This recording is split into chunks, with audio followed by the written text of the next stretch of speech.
Now let's talk about great feedback. I'm gonna give you 30 seconds or maybe a little less, but think about in your head, what are some examples of great feedback?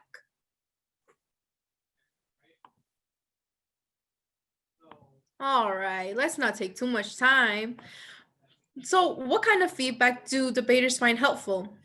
So tips for giving feedback and examples. Here's some examples of great feedback.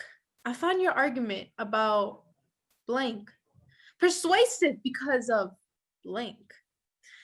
Try to slow down when you make your most important points. This will emphasize those points. I was really with you when you were talking about this. I was a little confused when you mentioned this. So how does this make the feedback better for the debaters?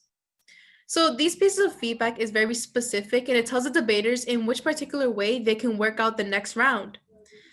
They are also related to the arguments that they talk about the ideas about the debaters presented.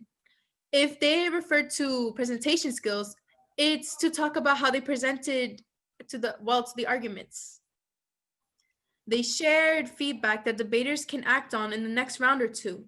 Long-term feedback can be shared on ballots if necessary, of course. They include feedback that is both positive and constructive.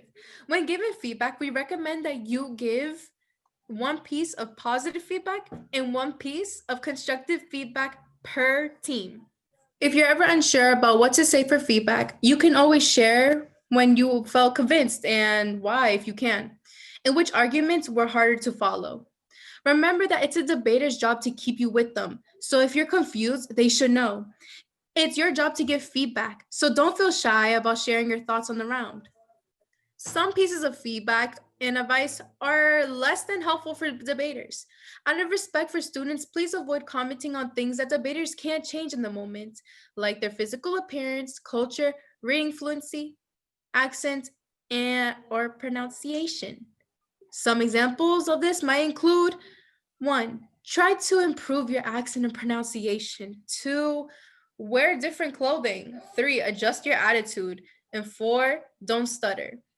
These are all things that can't be changed in the moment and are more disheartening than helpful for debaters to hear. It is easy to avoid these types of feedback by focusing on the arguments rather than the presentation. Substance over style.